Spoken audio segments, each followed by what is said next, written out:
नमस्ते दर्शकबिन, आज हामी कुरा गर्नेछौँ सेवा नै परम धर्म हो भने पद्मबाट सम्मानित श्री रामनारायण ठाकुर सरसँगको आजको सानो भेटघाट। पानीको स्वाद हेर्नुहोस्, मिथिलाको जुन पानी छ अति अभिष्ट छ, गङ्गा जलको पानी, तर मिथिलाको पानी अति निर्मल छ कि प्रभुले भगवान श्री रामले बडो उत्सुकताको साथ कि यस्तो निर्मल जल कहाँबाट आयो, कसरी आयो, कुन ठाउँ हो, कुन यसको देवत्व यसमा मिसिएको यो जल हो, कुन धारा हो। सखीहरूले यो कमलाजीको पानी हो, कमलाजीको जल हो। यस्ता मिथिला, यस किसिमको मिथिला, यस किसिमको मिथिलाका भोजनहरू, परिकारहरू र अरू ठाउँमा भोजन गर्ने बेलामा, बिहाको भोजन गर्ने बेलामा, जन्तुको भोजन गराउने बेलामा यसरी गीत नादको चलन छैन। यो संस्कृति मिथिला संस्कृति नै हो कि बिहाको जन्तीलाई गीतको द्वारा चाहिँ भोजन गराउने, गीत गाइकन वर्णन गरिकन भोजन गराउने, आनन्द गर्ने।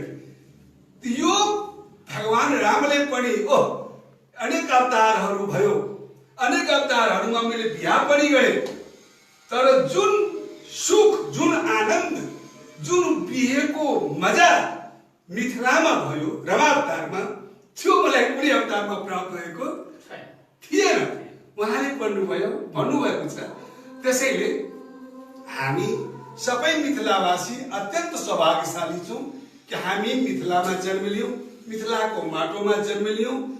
एकपल्टको कुरो हो, मिथिलाको सबैले चाहिँ पुरानो बखान गर्न थाले, ए सप्तपुरी, तक्षगया, अवन्तिका, यो त्यो सब। अनि एकपल्ट तुलना भयो ऋषिहरूमा, सबै तीर्थको माटो एक ठाउँमा र जानकीजीले मिथिलाको माटो अयोध्याजीमा लगेकी थिए। ल तपाईहरूको ऋषि महर्षिहरूको ज्योतिषहरूको त सकियो कुरो, ल ठिक छ, तपाईहरूको एकदम ठुलो वर्णन गर्नु हो, अरू मेरो मेतीको यहाँ नामै आएन। लु तपाईँहरू एउटा तराजुको पलरामा यो राख्नुहोस् त, सबै तीर्थको माटो। अनि त्यो राख्न लगाइयो।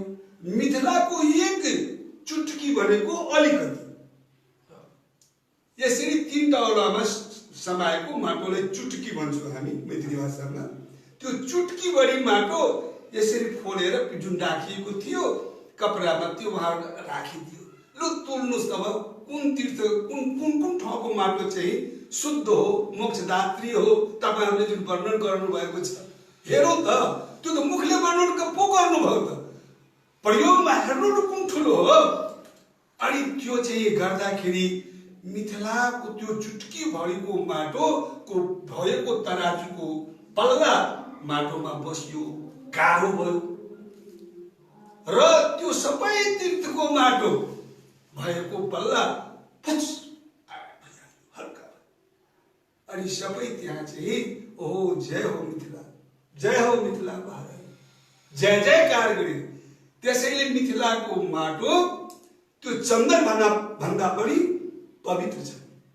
मिथिलाको माटोको लागि शिव पार्वतीले कतिपल्ट आए र यहाँ लडीबुडी त्यो माटो चाहिँ शरीरमा लगाउनको लागि उनीहरूले चाहिँ गरे। यसो मिथिलाको माटोको बढी महत्त्व छ, पानीको बढी महत्त्व छ र खानाको त बेग्लै कुरो।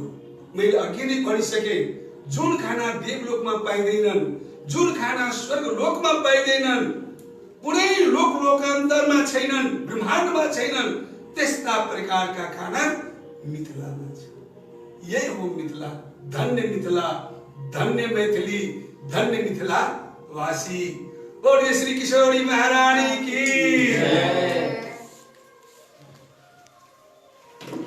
नमस्ते दर्शकबिन। अब तपाईँले खास गरेर म 20 वर्षदेखि मिथिलाको खानपानलाई अगाडि बढाउने क्रममा छु, तर यस्तो ज्ञानहरू सायद मैले पहिलोचोटि पाइरहेको छु। तर म आफै एउटा चकित भने पनि छु, किन अब कसैलाई भन्दा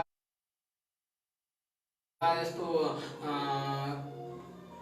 भन्न पनि मान्छेहरू आउँदैन थियो र धेरै जस्तो मान्छेहरूलाई अब जस्तो हामी भन्छौँ घरको मुर्गी दाल बराबर अब जनकपुरमै जाँदा पनि जनकपुरैबाट हामीले सपोर्टहरू पाउँदैन सबैले भन्थ्यो कि हामी त तरुवा त खान्छौँ हामी त बगिए त खान्छौँ र यो के होला तर यसमा हामी हेर्दा जबसम्म हामी आफ्नो संस्कृतिलाई आफ्नो परम्परालाई आफ्नो खानपानलाई आफ्नो मौलिकतालाई आफ्नो रहन सहनलाई बचाउँदैन तबसम्म सायद भोलिको दिनमा हामीले अगाडि बढ्न गाह्रो नै हुन्छ र खास गरेर मिथिलाको जुन खाना छ त्यसमा हामी आयुर्वेदिक हेरौँ हरेक खानाको न्युट्रिसन पार्ट हेरौँ हरेक खानाको ल्याब टेस्ट हेरौँ हरेक खाना र दानामा हरेकमा विभिन्नता छ हरेक जुन हाम्रो 2 नम्बर प्रदेशमा अहिले नेपाल सरकारद्वारा खानाको भण्डार भनेर चिनिन्छ यसलाई लिँदा हामीले धेरै यस्तो कुराहरू छन् जुन अहिले यो लाइनमा कसैले गर्न खोजेछन् तर धेरै यस्तो चिजलाई यसलाई हामीले गर्नुपर्छ जुन हिन्दीमा कहावत छ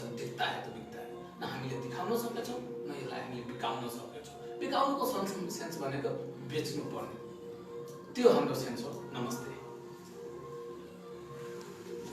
नास्ता अब खाना के रेडी करो फिर वही के बाद बाबा बैठा जाओ बहुत बहुत महेश जी लाई बहुत बहुत धन्यवाद।